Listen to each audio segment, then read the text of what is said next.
Hey, everybody, welcome to the Lion-Hearted Blue Police Podcast. I'm so excited. I got a great guest today. I mean, you're going to enjoy this. My good friend, retired police, street cop, sergeant, author, just awesome. And he hosts what's the name of your podcast?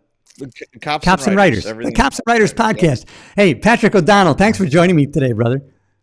Yeah, absolutely. Thank you for having me on, Cliff. Hey, I'm so proud of what you're doing. And your latest book is, I'm gonna have all the links in the YouTube channel description and also in the podcast show notes. But The Good Collar, Patrick O'Donnell, January this year that came out. And what's this one about? It's in a series. Yeah, this is book one of a series. Imagine if John Wick, Death Wish, and Dexter got together and had a baby. That's The Good Collar. So, for the fans of Dexter, if you don't know what Dexter is, there's been a few iterations. There's been like Yeah, prequels and sequels and all that. But the meat and potatoes was that you have this serologist working for the Miami PD as a civilian. And a serologist is a blood spatter expert. right. Yeah, He's a blood guy. And everybody loves him. He brings in donuts for everybody, every day. His sister is a cop in Miami, and she works her way up to homicide where Dexter works. And nobody knows it, but Dexter is a serial killer. He's a right. vigilante that takes care of those who fall through the cracks of the criminal justice system. You have this horrible murdering person that does unspeakable things, and he gets off on some kind of technicality or whatever.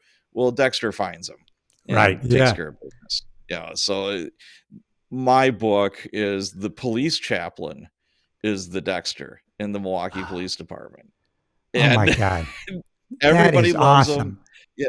Everybody loves him. He's super well respected. He's like an older guy, and he's getting towards the end. He has cancer, and he's looking for somebody to, carry the torch. And that's the main character, Michael Quinn. And it shows, he goes through some horrible incident, and he gets recruited to be this vigilante serial killer by the police chaplain. And as a funny side note, the police chaplain's name is George, and I'm friends with our police chaplain for the Milwaukee PD in Oh real my life. God. Yeah. And I was bartending. I bartend a couple nights a week at a buddy's Irish pub.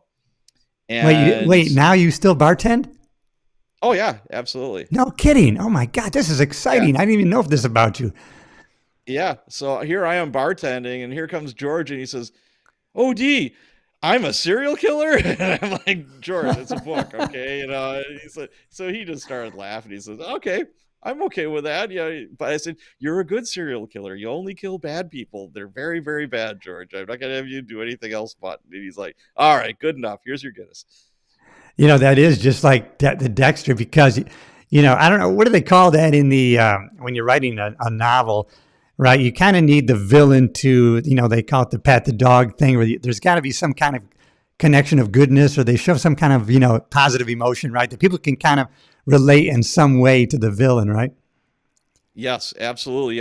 It's the better, again, circling back to Dexter, or Yeah. No. I'm sure a lot of people don't remember Death Wish. It was with Charles Bronson. Oh, I do. And Yeah. then, yeah, and then later on, actually, Bruce Willis remade it. He was the lead character. That was a good movie. Yeah. But Yeah. I in, liked it. I in think it was a neat, actuality,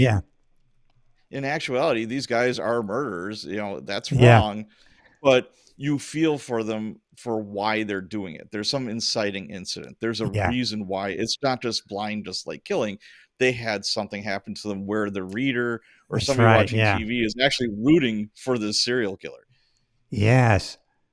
Yeah, and like in your case, I like that you made him the chaplain, the police chaplain, because like Dexter, he's kind of got to have access, right, to behind the scenes, Yeah. behind the yellow tape, on all these crime scenes, So he needed to be in a position, right, to have access to that.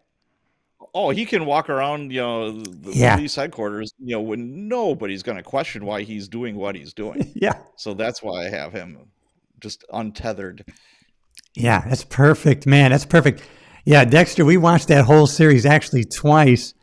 Half of it was because all the scenes in Miami and him in that Oh yeah, absolutely. center console boat that he dumped the bodies out there in the bay, and oh Yep. my god, just the setting was just awesome. Yeah, It crazy was. good. I Wow. think that's why I liked Miami Vice so much back in the day. It was one of the first police or even TV show to be like shot on a location. The location was like a part of the story. Yes. Michael Mann integrated the city and the very unique architecture, the pastels, the colors, everything into it. It almost became its own character. Yeah, and then God, I'm trying to think of because Michael C. Hall is the actor in it's Michael C. Hall, right? In Dexter, and Oh yeah, yep. yeah, and so then he was actually on Broadway in a play, and I'm trying to Oh, remember the okay. play, but we went and saw him there. It was he was great. What a great actor he is. I mean, he's very Oh talented. yeah, absolutely. Absolutely. Oh, Michael C. Hall was in the.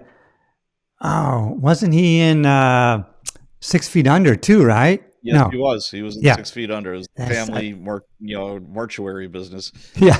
That's. Oh my God. Yeah, that was another the good one. But Yeah. that's great. The Chaplain. That's perfect because. And that's interesting because I just had on episode 1 of now that I have this, police themed podcast as opposed to my other one. My first episode was with my good friend Tom Basile, who actually, when my dad was chief of police of the small village I grew up in, and so Tom worked for my dad, and then we became fast friends. And then just 2 years ago now was his anniversary. He had a heart transplant, but he also became Oh wow. he became a police chaplain for the Rochester Oh wow. Police and Monroe County Sheriff. And when he Okay. worked on the job, he was a major crimes investigator for homicide and everything else. So that's just interesting, the chaplain job. And he was explaining to me what the chaplain does and how they actually respond to these homicide scenes, and sometimes can be used by the officers as a resource to either keep the family busy or whatnot, right? Well, I was forced to go to LPO, which was Leadership in Police Organizations. It was a 4-week course that I did not want to go to, and the dirty dogs, signed me up when I was on vacation. I'm like, really? That's just mean, but whatever. Yeah. And we all had to do a project. It was 4 weeks, and I did mine on why we need a police chaplain. So I interviewed the city of Chicago's police chaplain, and it was very enlightening. I said, well, what do you do? I said, is it just like praying and stuff? He said, no, not at all. He said, I'm there for the cops, period. Them That's and their right. Yeah. families. Like we had 2 cops get into a really bad squad accident. They're both in the hospital. And of course, I'm the liaison with the family. And like one of the guy's wives is like, I don't have anybody to take my kids to school in the morning. And he says, I'll do it. So my morning was getting the kids ready for school and take them to school. So she could be at the hospital with her husband. He was having some like procedure done or something, whatever the case was. And I'm like, wow, that's really cool that you have somebody that's got your back like that. I That's know amazing. that is so good. As a matter of fact, Tom was telling me, I don't know about where you're at now. Okay, let me fix his focus. My focus messed up. Yeah, you're blurring out a little bit, buddy. Yeah, I'm not. Yeah, I gotta lock in on myself. Okay. There we go. All right, Yeah, you're looking good. There you go. back to one here. Yeah, my buddy was telling me that so the officers can call, they can call the police chaplains there anytime, and it's anonymous, right? They have Yep, total absolutely. anonymity, and I guess it's under the clergy law of the state of New York. I don't know if you have the same thing there, but Yep, yeah, absolutely. They're not obligated to tattle on you at all, and some chiefs are cool with that, some are not. yeah, I know. Yeah, That's just the way it is. maybe But that's yeah, why they needed the law, I guess, so that they couldn't mess with yeah, them on it. absolutely. Well, the same thing with lawyers, doctors. It's no different. If you're telling your doctor something, you don't want them blabbing it, to whoever later on. The same thing with your attorney. There's client, attorney privilege, and that's the way it should be. So 25 years, like myself, you retired as a sergeant, and then you got into the writing right after? Or? Yeah, I'm a big fan of the saying, dig the well before you're thirsty. That's right. So I like I that. knew I knew I'd retire at 20 after 25 years of service. I didn't get on the job till I was 30. So I knew I'd be 55 years old. And we both know being a cop is a young guy's game. It ain't an old Yeah. guy's game. Yeah. And you kind of age in like dog years almost, Yeah. when you're a cop, especially if you spend all of your time on the street, which I did. I was on the street for Yeah. the entirety of my career. I was a sergeant for 17 out of the 25 years. And I Jeez. thought it was the best job ever on the department, Yeah. without a doubt. I love, I knew the end was coming. Yeah. And I could have stayed longer. There would have been a little bit of a bump in pension, but not a lot. Not And I'm worth thinking to it. myself, No. no, not really. And it was time. It's like, okay, I'm a day shift sergeant. Why not give this spot to some poor sod that's, Yeah. struggling, working nights, with their family and everything else? I'm like, you know what? It's time to bow out and get the hell out of Dodge. So I was thinking to myself, well, what's next? I had a very long list of things I didn't want to do, and a short list of things that I thought would be kind of cool, but I didn't want to get back into law enforcement. I No, me loved it. neither. I Yeah. Yeah, yeah, I absolutely loved it. I've got nothing but good things to say about it, but at the end of the day, it is what it is, man. And like I said before, it's not an old guy's game. And I had some stuff happen to me right before I retired that left a really sour taste in my mouth. And I'm like, okay, I know I'm making the right choice here. That's right. So Good. I'm like, okay, what am I going to do? So I'm like, years before I was a cop, I sold cars, I bartended, I was a restaurant manager. Yeah, I had a 4-year degree in sociology. My minor was Jeez. criminal justice. So that's what I was qualified for, to be a manager at IHOP, with that big piece of paper. And, and back in, what it's like, it was really hard to find police jobs. It was not easy at all. The competition was fierce. So I was on the waiting list for Milwaukee for 4 years. I had to Wow. pay the bills. I got married young. I was 23, 24 years old. And, we had to pay the bills, pay the rent, and, live. Yeah. So you had to So, work. Yeah. yeah, the 4 years I was on the waiting list for Milwaukee PD, I sold cars and I was bartending. So eventually I got on the job, but I kept on helping people buy cars. What would happen is like, hey, Pat, I'm going into the dealership today. Could you come with? Because Wow. I That's was on the great. other side of the desk, and I'm like, yeah, sure. Or I'd get a phone call. I'd get the emergency phone call, all right, I'm in his office. He's offering this. What should I do? And I'm like, oh, okay, that's easy. Counter offer with this, blah, blah, blah, have him throw in that. And somebody is like, you should really write a book about how to buy a car. Yeah, that's Like, right. write a book. Oh my God. I mean, I got kicked out of college twice, Cliff. I was no Rhodes Scholar by any stretch of the I'm with imagination. you, I man. I'm was with you. I was much more interested in chasing girls. I worked full time, just being a kid, more or Yeah. less having Yeah. fun. And I was like, I guess I could. So I slapped together a PDF. I had a buddy edit it for me. And it wasn't like and I put together a horrible cover. And a buddy of mine knew somebody that was in the publishing business. She had a New York agent, and she's like, you know what? Give me his manuscript. I'm going to New York like in a couple of days. I'll pitch it. So, she looked at it and she called me and she said, this is great. She said, I'll pitch Wow. it to my agent, see what happens. And I'm like, man, I could retire early. I'm going to be a millionaire, man. This is going to be awesome. Yeah. I go to International Autos. I'm looking at all the Porsches, and I'm just like, oh, hell yeah. Trade in the Camry, man. I'm going to be driving a Porsche.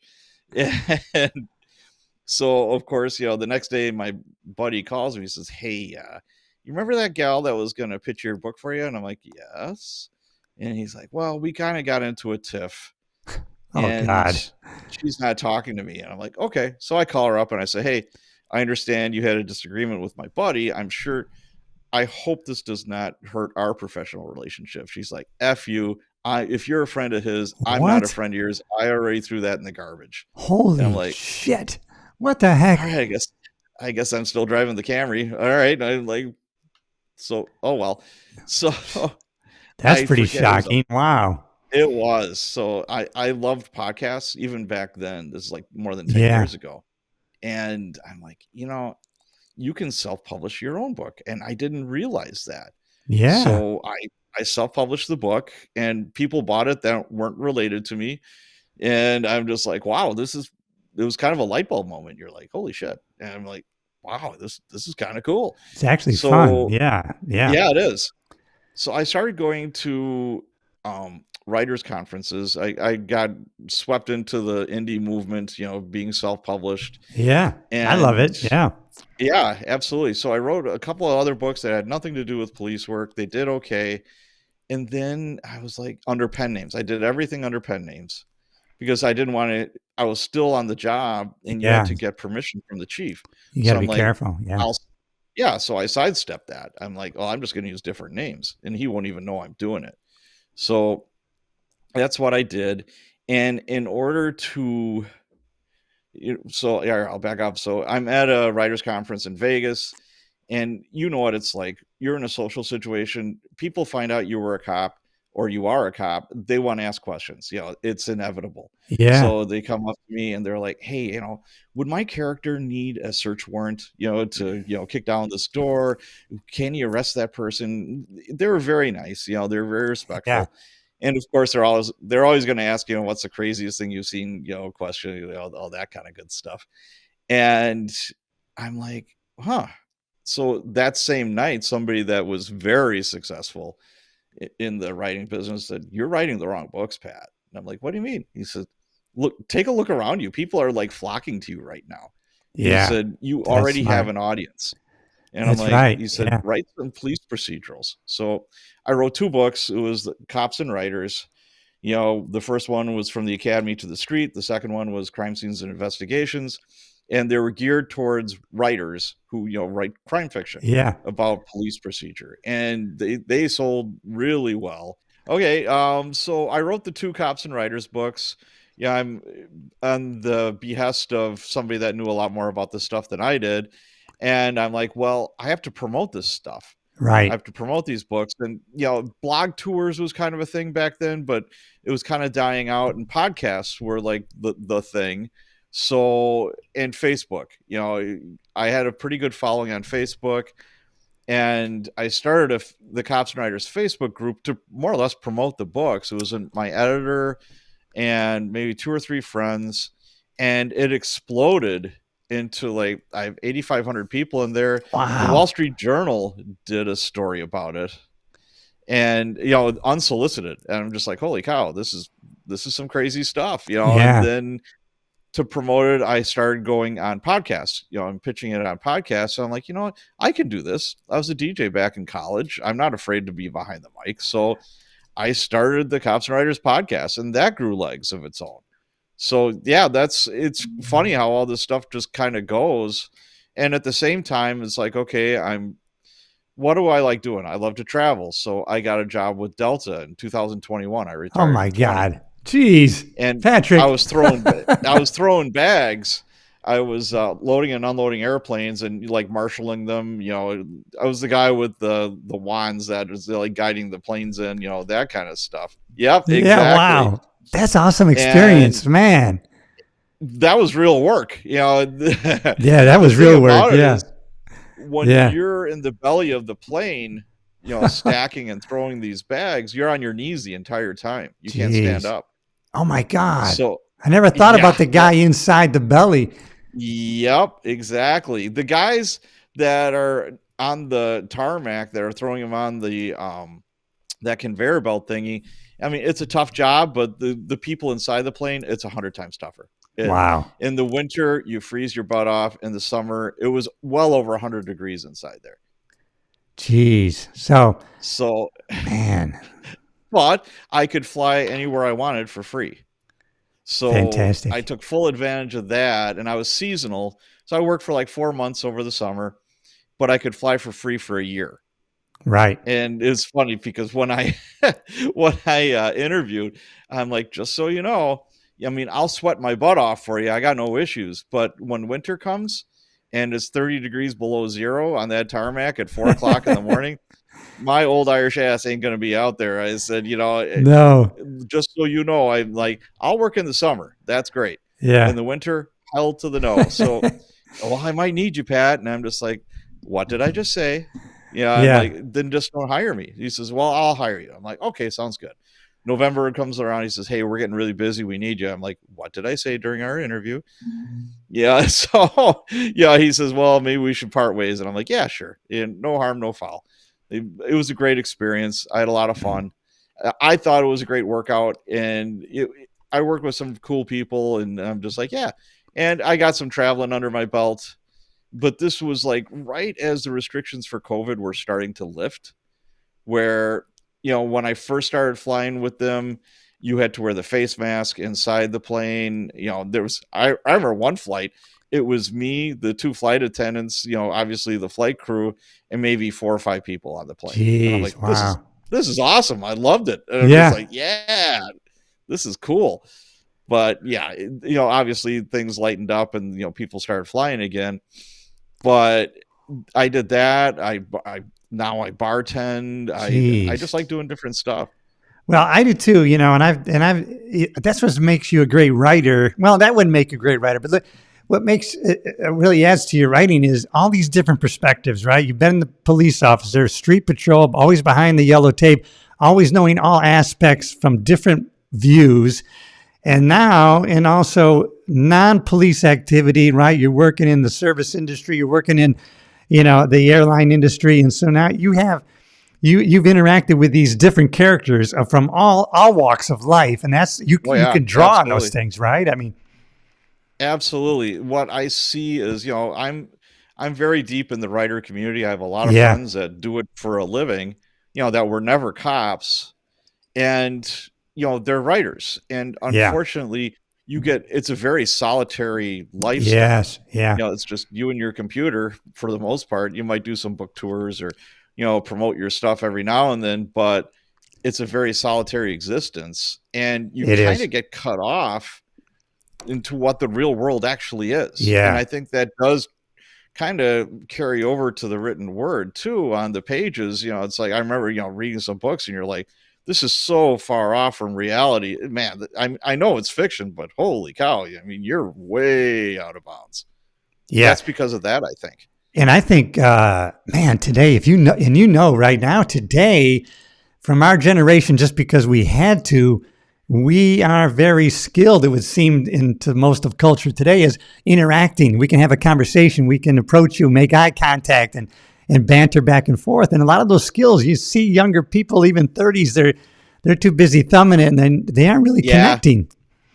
you're right about that. That's sad. It's like, yeah, I tell the story of one of my kids was in college, and him and his buddies are getting ready to go out, and they're on like Tinder or one of those dating Yeah, apps. And I'm like, yeah, how old are you? And he I said, know. what, does anybody go up to a girl at a bar and just start talking? No, It's like, or you're at a party and it's like, hey, she's cute. Go up to her and, give it your best shot, man. Do you got game or not? Can you talk? yeah, And that's right. and you're 100% right about that. And then, they become cops. We could circle back to the police thing. They got some drunk asshole at 2 o'clock in the morning in their face. And sometimes they don't know how to deal with any of that. No, you know, but I have to. And you were talking about your chaplain character in your books, and my chaplain buddy Tom that I was talking about earlier. So I mean, I have been getting this skewed view of the current police officers, but boy, he really painted a picture for me. There's some really really good young officers now who are out there, really professional, and they're doing a great job, and they can really take a lot of guff. And as a chaplain, he's really seen them doing a great job.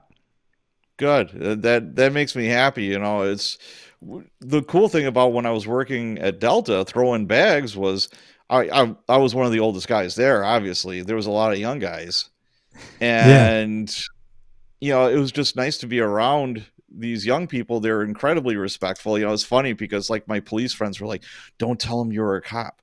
They're going to treat you like garbage, blah, blah, blah. And I'm like, no, if they ask, I'll tell them what I did. And every time they'd ask, it's like, oh, tell me a cool story or whatever. Their eyes would like light up, Yeah, and yeah. they were just nothing but respectful and decent. I mean, the ones that aren't are criminals or, whatever, or been brainwashed by social media or whatever the case may be. Yeah. But for the most part, people do like the cops. I mean, Oh, and yeah. yeah, that's something I think we lose sight of. There's a very vocal minority that get all the attention as far as cop haters, etc. But for the most part, the public does like you. And as a sergeant, I'd be giving roll call to my guys before they go on a shift. I would reiterate that all the time. I'm Yeah. like, just so you know, most of the people out there want Yeah. you and need you, and they like you. Yeah. There are some that do not. They're called criminals. Yeah, that's Or right. just Yeah. stupid people. It's like, obviously they're out there. But for the most Yeah. part, we're out there for the people who actually need us and want us and actually care about us. Yeah, that's a good point, man. That's it's just man, you start even ourselves getting that negative. The media has just started to dismantle our whole profession, just in a smear campaign. One of the reasons I wrote a book called "The Truth About Cops and Why You Should Trust Them," because they were painting that picture of, you would think, oh, they must grab people off the street and make them cops, and then I just wanted to explain that the background process is quite extensive, and I think they've changed a little bit, but they've loosened things up, and that's not a good idea. I've heard of that. I heard that, yeah. But good. Man, we can't do that really, but we really need to. I don't know. I don't like the way. I just don't like the way people now, I guess, because everything's being filmed, that people can just walk up to the police officer, stopping to get coffee and just get in his face and scream at him, and there's no consequences to that, and you can't operate that way. No, I mean, for the newer cops, they don't know any different. Right. It's like you don't miss what you never had. So they think that's normal. It's like, okay, it's like, oh, okay, John Q. Citizen doing that. And that's not everybody, and that's not every day. And then, body-worn cameras, squad cameras. When we both started, at least for me, those weren't a thing. Oh, heck no. Are you kidding me? I started in 1978. There was no such thing as that. And we didn't even have a radio when I started. I mean, we didn't have a handheld. I had the car radio. That was it. Wow, that's very Adam 12 of you. Yeah, I like that. As a matter of fact, when I got to LA County and I was working South Central, adjacent to Watts Towers in Compton, we had to, my TO, he says, okay, remember now, you take your mic and hang it out the window, because it's easier to fight your way back to the car. And once you get back to the car, you can't get inside to get to the radio. So if you hang your mic out the side door. Oh, that's a good idea. I never thought of that. Yeah. So we had no handheld. We were on our own. It was crazy. Yeah. But that's when you also learn how to talk to people. That's when I know you did. When you started with the sheriffs, deputies were in the jail. It wasn't correctional. LA County was mandatory 2 years not 2 years, but mandatory as a custody assignment. And that varied how long you were going to be in there. Yeah. And then you go to patrol. But, you're always outnumbered. You're not armed. And you learn how to talk to people. Yeah. It's like, because, you're going to get into fights when you're a cop. It's inevitable.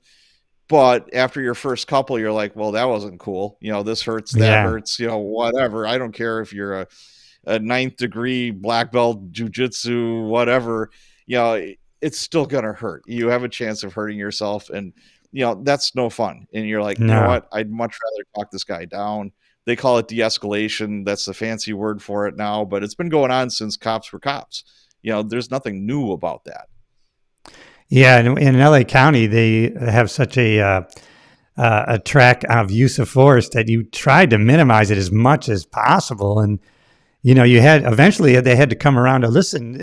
We're in a high crime area that, there's lots of uses of force. So they kind of had to adjust for that. Initially, everything was kind of looked at as a matrix across the board. And so this deputy that worked out in the outskirts, who didn't have much contact and he had no force, they look, oh, this guy's doing a great job. well, you have Oh, 5 uses of force. You're a heavy hitter, but you yeah. have to take into consideration all criteria in context, right?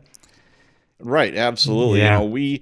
They had like this flow chart when I was leaving, like the last couple of years I was there, and it's like, okay, Cliff had 3 uses of force, a vehicle pursuit, and something else within a 6-month rating period. Let's sit him down and find out if he's okay. In other words, they didn't care if you were okay or not. This is the brass. It's like this becomes a Yeah. witch Yeah. hunt, and it goes on your record. And you know, the unfair thing about that was, okay, well, Cliff is on an anti-gang unit where they're arresting people every day. They're proactive Yeah. policing. Where Pat is inside, he's working in the dispatch center. Right. Whatever. Yeah, you're not going to get into a lot of vehicle pursuits or fights. Then it comes time for you to get promoted, or you're trying to get on a special unit. And it's like, man, we've had red flags on you a bunch of times. Oh, But yeah. Pat, this guy's a rock star. He has 0 red flags. And it's like, Yeah. well, like you said, it's the totality of the circumstances. What do you do for a job? Because if you're an active cop or you supervise active cops, you're going to be investigated. People are going to complain about you. That's just the way it is. Yeah. When they first started tracking, you can't, I mean, this is truth. I mean, when they first started tracking, and you worked South Central and mainly Hispanic or Black population, I mean, there was times, honestly, we would say, hey, let me know. I gotta write a couple white people tickets because it's my stats are skewed because the whole population, if we saw a white person in our area, we knew they were either going to buy drugs or they were going to be a victim. And so, our traffic tickets were going to be skewed to, a certain races, not white people. And you could actually get called in for that. But I'm sure they adjusted later on for that. But that was crazy. The way I mean, the neighborhood, Milwaukee was, I don't know if it still is, one of the most segregated cities in the country. It's just the way it was. Yeah. And my first half, if not more, of my career, and then going back again, the last couple of years of my career, was primarily Black and Hispanic neighborhoods. Yeah. And I remember one time, I worked midnight to 8, and I would say the demographic of where I was working at that point in time was about 90% Black. Yeah. And my sergeant's like, man, there's no traffic activity. He says, I'll give you 4 hours of overtime. This is a day shift sergeant that liked me. So just to do traffic. He says, I don't care if you write warning tickets. He said, just stop some cars for me. We need the stats. The captain's getting, fragged at Comstat. And I'm like, yeah, no problem. So it's like shooting fish in a barrel. I mean, most of the plates don't belong in the cars, or there is no plate. There's 100 equipment violations or whatever. So I just parked my car on North Avenue. I wasn't hiding. I was just parked on the street, and I pulled over a dude, and he's like, man, you're just hassling me because I'm Black. And I'm like, okay. I said, tell you what I'll do. I won't even ask you for your license because most likely suspended or revoked. Yeah. What I will do is, let's sit here for 5 minutes or 10 minutes if you wish. And the first white guy that isn't a cop, that is either driving a car or walking by, I won't even run you. I'll just say, hey, have a good day. So we're both just, he's in his car. I'm standing next to the car. And after like 2 minutes, he looks around. He's like, shit. And he's like, I'm like, tell you what, dude, you're cool with me. I'll be cool with you. I said, have a nice day. So I just let him go. Yeah. Yeah. But, it just drove home the fact that, it's like, I'm not racial profiling you. When I worked at night, when I was working 7 p.m. to 3 a.m. or midnight to 8, if we saw a white person in that neighborhood, like you said, they were trolling for a prostitute. Yeah. They were buying dope. They were up to no good. Yeah. Nobody lived there. It's like they stuck out like sore thumbs. So like, racial profiling? Yeah. Absolutely. Yes. Yeah. It's like, I remember one time, it's like, why are you stopping me? I said, because you're white. You live in Germantown. Why are you here? And he's like, well, I'm here to see my guy. I'm like, you don't have a guy here. Bullshit. Yeah. Okay. Where does he live? Blah. I'm like, no, I don't know. Tell me all about it. Yeah. I said, you're making shit up now. I'm like, it's like, no, be on your merry way. It's funny. It reminds me of all these. I had so many funny stories from working South Central. It was just, I remember taking a drug arrest into the watch commander, and he goes, oh, I said, possession of cocaine. don't tell me a Ramby and Nord at that corner. And I go, yeah. How did you know that? Because I know you guys, you go into a vacant house there and you look through a hole between the rafters, and there's tar paper in there, and I see a black tar mark on your forehead, so I know you were looking through that hole. Oh my God, I thought that was the funniest thing. I never forgot that. Yeah. Oh, that is funny. I like that. Great stories. But that's awesome, man. I can't believe. So, do you like bartending? Obviously, yeah. It's again, you can kind of my days are everything podcast, writing, and going to the gym and working out. The bartending gets me out of the house. It's actually a nice little side hustle. I actually make fairly decent money at it, and it's fun. I have my regulars.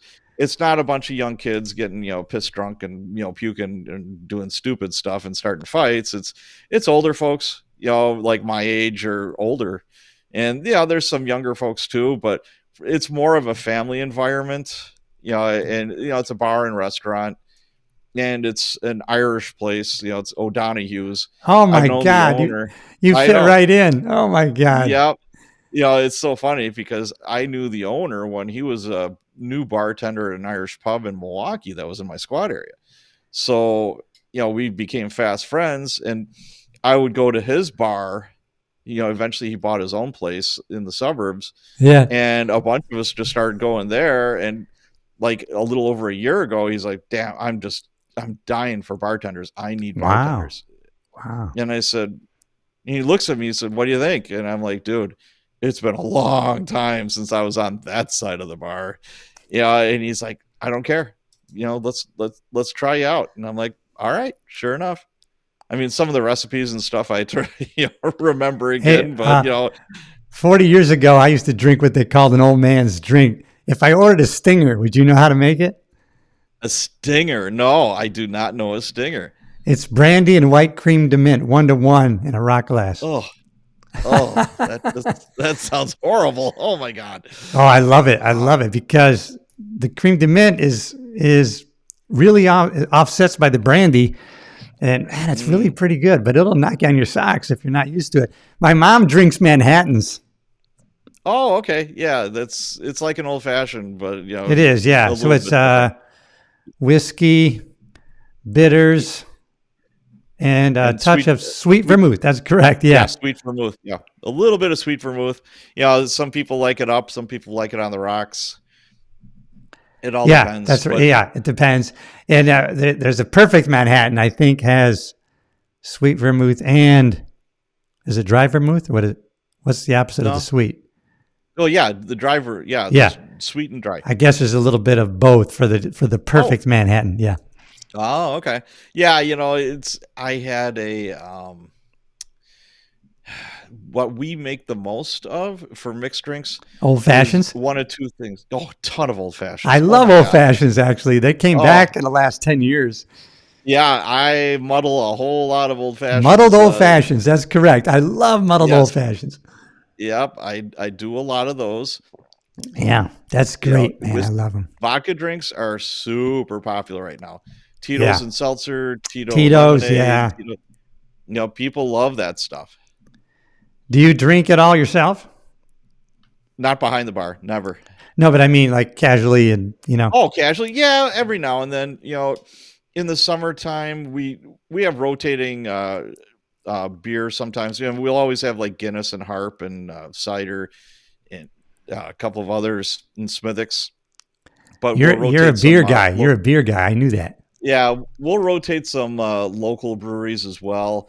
But there was a beer called Kona Big Wave. It's Kona. Yes, Kona. I remember that. Yeah. Yeah, on tap. It's amazing. I'm just like, when I was done with work, I'd have my one beer at the other side of the bar, and then I'd shove off and go home. But my days of drinking a bunch are in the rearview mirror. I can't do it anymore.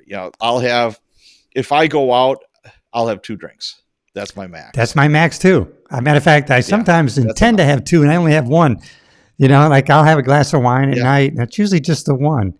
First of all, I'm getting up tomorrow. I'm hitting the gym probably early, and I got things to do. Yeah, it slows me down, and Yeah. I hate that feeling. When I was younger, I don't mean Yeah. this to sound like, like an old guy show or anything like that, but when I was in my 20s, I could drink all night and then, I was fresh as a daisy the next day. Those days are gone. That's history to Yeah. me. Although I do feel damn young lately. The last 10 years, I've been feeling really young. Good for And you. my dad always said, Cliff, you don't get it. I'm looking out through 18-year-old eyes. And so I always tell this story. Since I got to Florida, I was talking to a guy he competed in some bodybuilding contests. So I was talking to him about some bodybuilders who I knew from Venice, in the original Gold's Gym in Venice. And I was talking about these bodybuilders, and he goes, "Are you talking about in the 80s? Yeah. Well, I was born in 94. I keep thinking the guy was my age, right? I mean, it's like, I think I'm talking to, I do that all the time. I think I'm talking to somebody my age, man. Right. Great. Now, how do your workouts? What are you doing for your workouts lately? Mostly weights. Yeah. I go between two different workouts. I had a recruit when I was an FTO that played for Michigan State. The guy was just a beast. Yeah. He was like 6'3", 6'4", about 280, and he would run like 2, 3, 4 miles every day. He could do the splits, Oh, my God. and he could kick above his head, and he could bench press over 500 pounds. A guy that big. My God. Yeah. Now, how's your blood work? Well, blood work's great. I'm doing good, but he wrote up a workout for me so that I use that, and then I'll do that workout for about 3 or 4 months, and then I will cycle to, there's an app that I use that another meathead turned me on if you to. think of it, tell me. Yeah, Hey, so let me run this by you. So in March, when I had my blood work done, and at the time my wife had said, you should have your hormones checked, So actually my total testosterone was 709, which That's learned awesome, dude. that was good because I had a friend said mine was 250. I had to take TRT. But the doctor said, well, it's more important your free testosterone, and mine was 40. That was low. Okay. So he said, I'm not going to put you on therapy because your total's high enough. So he said, I want you to, increase your protein. That'll actually release your free testosterone. So what I did was, and apparently it's the totality so what I really changed, I went through this primal health coaching certification by Mark Sisson. And so once a week I do sprints, which I guess helps testosterone.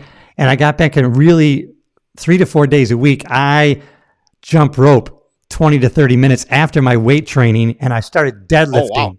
Oh, wow. So I started lifting heavier weights. So I just had my blood work done 2 weeks ago. So 709 was my total in March. Now it's 1,089. Dude, that's amazing. And my free went from 41.8 to 80.9. Damn. Doubled. Yeah, that's amazing because I had my testosterone tested like a year ago, and it was right around 700. That's good. No, from what I heard, that's really good. And that's high normal. He said, for your age, you have the testosterone of like a 30-year-old or somebody in their late 20s. And I'm like, I'll take that all day long. I'm absolutely 61 years old.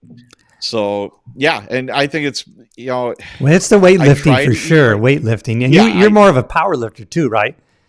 Yeah, I could still move 225 on the bench fairly easy. That's good. Not super easy, but I max out without trying real hard right around 275. Jeez. On the bench. You're still maintaining. But how old are you now? Yeah. 61. Okay, I'm 68. All right. Yeah, I'm 61, and I've hit 300, but that's really pushing it. And I don't want to hurt anything. I've torn rotator cuffs. I've done all kinds of stupid stuff through the years. And now I just want to maintain what I have. No, me too.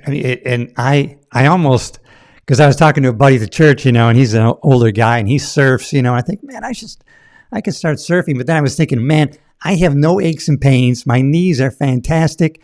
I mean, I don't want to get injured right now. So it's all about training, Right. not straining, right? I mean, I don't want to do it. Yep. But Yeah. I think, I've had a slew of injuries with work yeah. and, and just life in general. I've got 2 different kinds of arthritis Oh, that I'm wow. on medicine Okay. for right now. And yeah, every day is pain. But if I don't move and if I don't work out, it's 100 times worse. Yeah. Wow. You got to move. Motion's lotion, baby. You got to move. And not only that, as a matter of fact, that's what I learned from, Mark Sisson's principles. Really, one of them is move a lot throughout the day. Because I know about 10 years ago, I was doing my workouts religiously, but then, hey, the rest of the day I wasn't moving. So it's more important to move throughout the day, Sure. longer periods of time. Get plenty of sunlight, get plenty of sleep, play at something, eat nutrient-dense foods, stay away from those chemically altered oils. I got it down, baby. Good for you. Good for you. And I've never felt better. I'm telling you, it's like, man, I play tennis too, at least 3 days a week, which I come to find out that's really good for longevity. So I love it. Oh, that's cool. Good for you. Yeah. There's a lot of people, 85. My buddy was showing me a guy. Look at that guy. He doesn't move too well, does he? I goes, no, he gets around pretty good. Yeah, he's 96. What? He's 96. He's out there playing doubles tennis. That's awesome. Crazy, but I love really it. Cool. Yep. All right. Good. How about your meals before we go? I'm gonna let you go. We're pushing on an hour here, even though we had a little technical difficulties, but we jumped right back in it, and you never missed a beat. And thank you for that. Yeah, no problem. As far as meals go, I start the morning almost the same way every day. I eat 3 whole eggs and 1 egg white. Okay.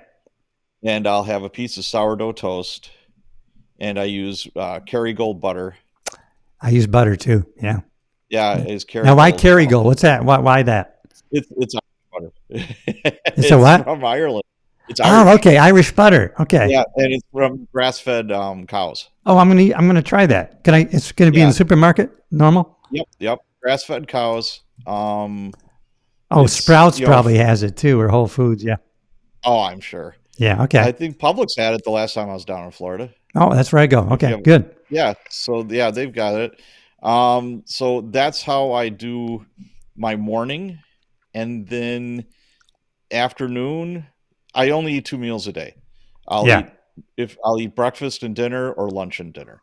So breakfast, I just told you what I do for breakfast, and that's almost every day. And then I skip lunch, but right before I work out, this is like the old guy, like pre-workout from the old days, is a Red Bull. I chew an aspirin and I eat a cookie. You shouldn't drink that shit or eat the cookie. Oh yeah, love it. Stay away from that sugar. No way. Love it. So that's what gets me going. That's what gets me ready for my workout.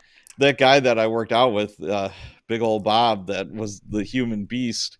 He never stopped eating, all day long, and just to maintain that kind of body mass. But he was probably down to about, I don't think he was more than 11% body fat, 10% body fat. Oh yeah, and that's about what I'm at. Yeah. Yeah, and that guy, like I said, he was eating like literally all the time. And before we would go work out after working midnight to 8, and I remember this is before there was even pre-workout. There was no powder pre-workout. So he would slam a black coffee. There was no Red Bull back then. He'd drink a Diet Mountain Dew, chew a couple of aspirins, and they had remember Hydroxycut? Yeah. Oh yeah. The diet pills. He would chew those. Oh God. So he say, "Hey, OD, try this," and I'm like, "Okay," and I'm like, "Oh, it's filled with capsicum. It's so it's super super spicy. My stomach is like on fire. I'm like, Bob, you're killing me, man." He says, "OD, you got to get ready to go work out." He said, "This will wake you up," and I'm like, "All right." His stomach must be in shreds, but he's still a freaking specimen. I talk to him every now and then. I see pictures and I'm just like, holy cow, the guy's just a beast. See, I was doing like you. I was doing the 2 meals a day. What I would do is start with coffee with just a touch of heavy cream, just because then I was having very little, in other words, and I stopped eating at 8:00 at night. And so by the time noon came around, I'm actually, and then I would go work out. So I'm actually working out fasted, And since I haven't had any insulin dumped into my system, and now once I get my glycogen depleted, now I'm burning body fat as energy, and I had plenty of energy, but I got so lean. I went from a 36-inch waist down to 30, and I actually lost a little too much weight. And so I've had to add the breakfast in to get grams of protein. Yeah, then I'll have dinner, and it's usually something really protein dense. Yes, good. And I try not to eat after like 8, 9 o'clock at night. I try 8 o'clock. Yeah, that's good, man. You're doing good. As a matter of fact, I'm going to start utilizing my health coaching, but I want to really probably focus on maybe retired cops because, retired cops, we had a career where we had to have disrupted sleep. We had, chronic stress, so we had cortisol in our system the whole time, disrupted meals, sleep, not healthy. But now when we're retired, we actually have the budget. We can actually control our sleep, our activity, our nutrition, and we're in a position to have a reboot of our blue strength. Yeah, you're right. You're absolutely right. 100%. And, most retired cops probably aren't going to listen to somebody who hasn't been there, been in the job. So maybe I have that as a leg up. So I'd rather serve that community. Yes, absolutely. Absolutely. All right, brother. Listen, why don't we'll have you back again in the future. I'm going to have, your books are fantastic. I'm going to have, you got a set and you got your individual books. And, I love the concept, and everybody get the book. The link is in the description of the YouTube channel here. Or if you're listening on a podcast audio platform, head on over to YouTube or check the show notes. I'm going to have all of Patrick's links in there. Dude, I love you because I love the fact that, we're not retired. We have just moved into another chapter. We're still moving. We're still grooving. Absolutely. We're still achieving, baby. And we got an attitude of gratitude. You're firing me up. I want to thank you. Any last words, my brother? No, just be careful out there, everybody. If you're still working on the job, please be careful. Please, my goodness. I used to tell my guys, at the end of roll calls, like, hey, let's be careful out there. Just like in Hill Street Blues. Hill Street Blues, man. Just keep that in the back of your head at all times. And that's the best advice I could give. All right, Pat. Listen, hang out for a little debriefing. Patrick O'Donnell, You rock, my brother. All right, hang out, everybody. We'll see you in the next episode. Thank you.